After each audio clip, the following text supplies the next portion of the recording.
ஓம் நம சிவாய. தென்னாடுடைய சிவனே போற்றி, எந்நாட்டவர்க்கும் இறைவா போற்றி. சர்வம் டிவி நேயர்கள் அனைவருக்கும் யோகி ஜெயப்பிரகாஷின் அன்பான வணக்கங்கள்.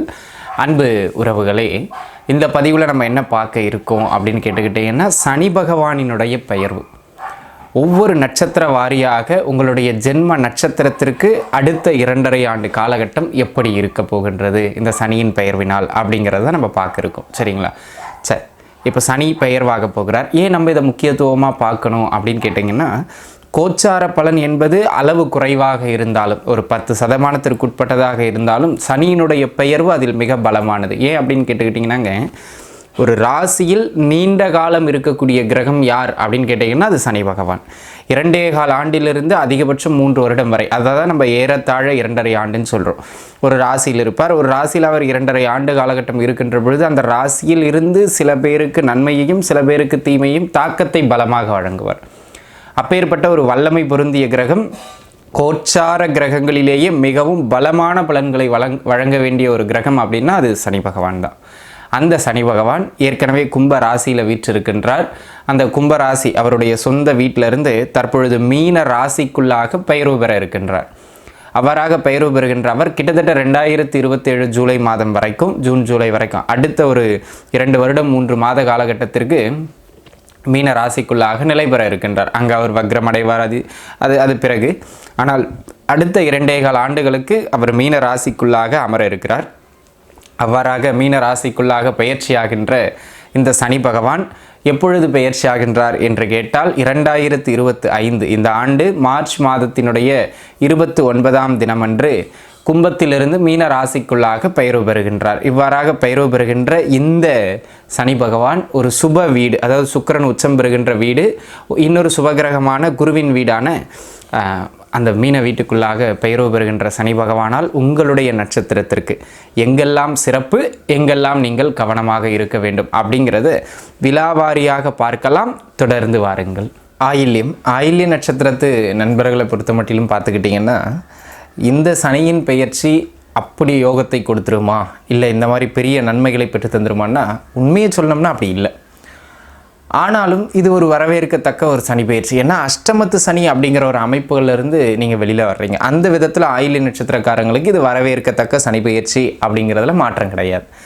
பார்த்துக்கிட்டிங்கன்னா, முதல்ல என்னென்னலாம் அமைப்புகளில் நீங்கள் ஏற்றம் பெறுவீங்க அப்படிங்கிறத விட எந்த அமைப்புகளுமே முழுமையாக பிரச்சனை தீராதுங்கிறது தான் உண்மை. ஏன்னா அடுத்து அதே பிளேஸுக்கு ராகு கேதுக்கள் உள்ளே வராங்க. அது நெகட்டிவிட்டியாக ஸ்ப்ரெட்டாக இருக்க தான் செய்யும்.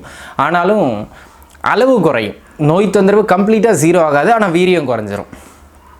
இருந்து வந்த நெருக்கடிகள் கம்ப்ளீட்டாக 0 ஆகாது, ஆனால் பரவாயில்லப்பா, முன்னுக்கு இப்போ பரவாயில்லப்பா, ஏதோ அட்ஜஸ்ட் பண்ண முடியுது அப்படிங்கிற அளவுக்கு வீரியம் குறையும். அந்த வீரியம் குறைகிற ஒரு செயல் இந்த சனி பெயர்வின் மூலம் உங்களுக்கு கிடைக்கும் அப்படிங்கிறதுல எந்த விதமான மாற்று கருத்தும் கிடையாது. சரிங்க, நம்ம பலன்களுக்குள்ளே போயிடுவோம். அன்பு நண்பர்களே, இந்த காலகட்டம் முதல் அமைப்பாக திருமணம்னு ட்ரை பண்ணி அழுத்து போயிருப்பீங்க நிறைய பேருக்கு. ஏன்னா திருமண அமைப்புகள் கைகூடி வந்திருக்காது. அந்த திருமண முயற்சிகள் கைகூடி வருகிற ஒரு அற்புதமான காலகட்டம். அதே போல் புத்திரபாக்கிய அமைப்புகளில் இருந்து வந்த மிக கடுமையான தொந்தரவுகள், நெருக்கடிகள், கொஞ்சம் ஏதாவது ஹெல்த் இஷ்யூவாக இருந்தது, அந்த மாதிரியான விஷயங்கள்லாம் ஒரு முறை குலதெய்வத்தை மட்டும் இப்போ வழிபாடு செஞ்சுட்டு நீங்கள் மெடிக்கல் பாருங்கள், புத்திரபாக்கியம் கிடைக்கக்கூடியது மாதிரியான ஒரு அற்புதமான அமைப்புகளில் ஆயில்ய நட்சத்திரக்காரங்களுக்கு இந்த காலகட்டம் உண்டு. அது மட்டும் இல்லாமல் அன்பு நண்பர்களே, கணவன் மனைவி கிட்டல பல பேருக்கு இந்த வக்கீல் ஃபீஸே சரியாக போயிருக்கும். அந்த அளவுக்கு கேசஸ்லாம் ஓடி இருந்திருக்கும். ஆக அன்பு நண்பர்களே, அந்த மாதிரியான வழக்கு தொந்தரவுகளிலிருந்து, கணவன் மனைவி பிரிவுகளிலிருந்து ஒன்று பிரிஞ்சு போய் அடுத்தடுத்து திருமணத்தை நோக்கி ஓவர் ஆயிரும் இல்லையா, மீண்டும் ஒன்றா சேர்ந்து வாழ்கிறதுக்கான ஒரு வழி கிடச்சிரும். அந்த விதத்தில் எனதருமை ஆயில்ய நட்சத்திரத்து நண்பர்களே, இந்த காலகட்டம் ஒரு வழி கிடைக்கும் உங்கள் வாழ்க்கைக்கு. அந்த மாதிரியான ஒரு சிறப்பு. அதனை அடுத்ததாக இந்த காலகட்டம் இந்த தேவையில்லாமல் இருந்துக்கிட்டு வந்த பயம், அப்படி ஆயிருமோ இப்படி ஆயிருமோ, இந்த அட்டமத்து சனி போய்கிட்டு இருக்க சொல்ல இந்த நெருக்கடிகள், இந்த பயங்கள்லாம் மனதை சூழ்ந்திருக்கும். அதெல்லாம் இப்போ படிப்படியாக அளவு குறைகின்ற ஒரு நல்ல காலகட்டமாக இந்த காலகட்டம் அமைகிறது. அதில் மாற்று கருத்து கிடையாது. அது மட்டும் இல்லாமல் அன்பு நண்பர்கள், இந்த காலகட்டத்தை பொறுத்த மட்டிலும் எந்த ஒரு விஷயம் தொட்டாலும் ஒரு 2-3 வருஷமாகவே எதுலேயுமே பெருசாக ஏற்றம் இல்லை அப்படிங்கிற மாதிரியான ஒரு அமைப்புகளில் தான் ஆயில்ய நட்சத்திரக்காரங்க இருந்திருப்பீங்க. பட் இனிமேல் பரவாயில்லை அப்படின்னு சொல்லக்கூடிய ஒரு மூமெண்ட் உறுதியாக கிடைக்கும். கவலைப்படுறதுக்கான அமைப்பு இல்லை, கவலை வேண்டாம். சரிங்களா? அதை நீங்கள் மனசில் வச்சுக்கிடுங்க. அதனை அடுத்ததாக அன்பு நண்பர்களே, இந்த காலகட்டத்தை பொறுத்த மட்டிலும் என்னெல்லாம் விஷயங்களில் நீங்கள் பெருசாக இப்படி வரணும் அப்படி வரணும்னு எதெல்லாம் யோசிச்சுக்கிட்டு இருந்தீங்களோ அந்த முயற்சிகளை நோக்கி பயணப்படுறதுக்கான தடைகள் அனைத்தும் விலகும். எல்லாம் விலகும். பயப்பட வேண்டிய அவசியமே கிடையாது. சரிங்களா? அதில் கொஞ்சம் கவனமாக இருந்துங்க. இதுக்கு முன்பு உங்கள் மீது போடப்பட்ட பழிகள், பிரச்சனைகள், அவமானங்கள், குறிப்பாக அந்த லாஸ்ட் ஒரு 3-4 இயர்ஸாகவே ஆயில்ய நட்சத்திரக்காரங்களுக்கு சொல்கிற அளவுக்கு சிறப்பாக இல்லை கோச்சார பலன்கள். எல்லா விதத்துலேயும் உங்களுக்கு என்ன சொல்லுதுங்க, பின்னடைவான ஒரு போக்கில் தான், ஒரு மன அழுத்தத்தை கொடுக்கக்கூடிய ஒரு போக்கில் தான் இருந்ததுங்க. அது தொழிலானாலும் சரி, குடும்பமானாலும் சரி, பொருளாதாரமானாலும் சரி, ஆரோக்கியமானாலும் சரி, எதுவாக இருந்தாலும். ஆனால் இப்போ அதிலிருந்து எல்லாம் படிப்படியாக மீண்டும் வெளியில் வருவீங்க. ஹெல்த் தொந்தரவு, வீரியம் குறையும். கவலைப்படுறதுக்கான அவசியம் கிடையாது அப்படிங்கிறத மனசில் வச்சுருங்க. லாஸ்ட் ஒரு 2-3 இயர்ஸ் சரியான வேலை வாய்ப்பே இருந்திருக்காது. ஒன்று வேலை இருந்ததுன்னா கடுமையான மன அழுத்தத்தோடு நகர்ற மாதிரியான ஒரு சூழ்நிலைக்கு தள்ளப்பட்டிருப்பீங்க. இப்போது ஒரு மாற்றம் நல்லபடியாக இருக்கும். ஓரளவுக்கு பரவாயில்லைங்கிற மாதிரி வேலை கிடைக்கும். ஆனால் அது சூப்பராக போகும் அப்படிலாம் நான் சொல்லலை. ஓகே, பரவாயில்லைங்கிற மாதிரியான ஒரு மூமெண்ட்டில் ஒரு வேலை வாய்ப்புகள் கிடைக்கக்கூடியது மாதிரியான ஒரு ஆகச்சிறந்த காலகட்டமாக இந்த காலகட்டம் அமைகின்றது அப்படிங்கிறத அன்பர்கள் நீங்கள் புரிஞ்சுக்கிடணும். சரிங்களா? அது மட்டும் இல்லாமல் அன்பு நண்பர்களே, இந்த காலகட்டத்தை பொறுத்த மட்டிலும் தொட்ட எல்லா விஷயங்களும் சக்ஸஸ்ன்னு நான் சொல்லலை. ஆனால் பெரிய நட்டத்தை தராது. உங்கள் சுயஜாதக அமைப்பு நல்லா இருந்ததுன்னா வெற்றியை நோக்கி நீங்கள் பயணப்படுவீங்க. சரிங்களா? அதில் ஒரு நல்ல ஏற்றம் உண்டு. உயர்கல்வி சார்ந்து இருந்து வந்த தடைகள் விலகும். வெளியூர் உயர்கல்விக்கான அமைப்புகள் கைகூடி வருகின்ற ஒரு ஆகச்சிறந்த காலகட்டம்.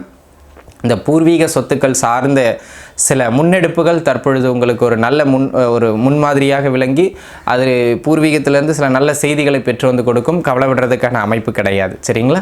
ஆக இந்த எல்லா விஷயமே உங்களுக்கு நன்மை. இந்த டிரான்ஸ்ஃபர்ஸ் வேலையில் அடையிறதுக்கு நன்மை. ப்ரமோஷன் தடையாக இருந்தவங்களுக்கு அந்த ப்ரமோஷன் கிடைக்கக்கூடிய ஒரு காலகட்டமாக இந்த காலகட்டம் அமையப்பெறுகிறது அப்படிங்கிறத நம்ம புரிஞ்சுக்கிடணும். எங்கே கவனமாக இருக்கணும்? 3 இடம் தான். ஒன்று, உயர்கல்வி சீட்டு கிடச்சிரும். அது வாங்குறதெல்லாம் கொஞ்சம் பாடப்பட்டு வாங்கிடுவீங்க. கல்வியில் கொஞ்சம் மந்தமடையாமல் பார்த்துக்கிடணும். அது ரொம்ப முக்கியம். 2வது, இந்த காலகட்டம் சகோதர உறவுகளோடு கொஞ்சம் அந்த பிணக்குகள், பிரச்சனைகளை அதிகப்படுத்துறதுக்கான வாய்ப்பு அதிகம். அப்போது அது பூர்வீக சொத்தால் வரலாம், அல்லது வேறு ஏதேனும் ரீசனால் வரலாம். அதனால் இந்த சகோதர உறவுகளோடு கொஞ்சம் விட்டு கொடுத்து போகணும் அப்படிங்கிற ஒரு மென்டாலிட்டியை நீங்கள் வளர்த்துக்கிட வேண்டியது மிக மிக அவசியம் அப்படிங்கிறத மனதில் உள்வாங்கி வச்சுக்கிடுங்க. சரிங்களா? அதை பார்த்துக்கிடுங்க. அதனை அடுத்ததாக அன்பு நண்பர்களே, இந்த காலகட்டத்தை பொறுத்த மட்டிலும் வேறு என்ன ஒரு சிறப்பு அம்சம் கவனமாக இருக்க வேண்டியதில்லை அப்படின்னு கேட்டுக்கிட்டிங்கன்னா, தகப்பனார் மற்றும் தகப்பனார் சார்ந்த விஷயங்கள், அதாவது தகப்பனாரின் ஆரோக்கியம் அல்லது தகப்பனாருடைய கருத்து வேறுபாடு, இந்த மாதிரியான அமைப்புகளில் இது பலமாக இருக்குங்க. ஸோ தகப்பனாரோட ஏதேனும் பிரச்சனைகள் வரும்போது அதை பெருசுபடுத்தாமல் அட்ஜஸ்ட் பண்ணி வண்டியை ஓட்டிடுங்க.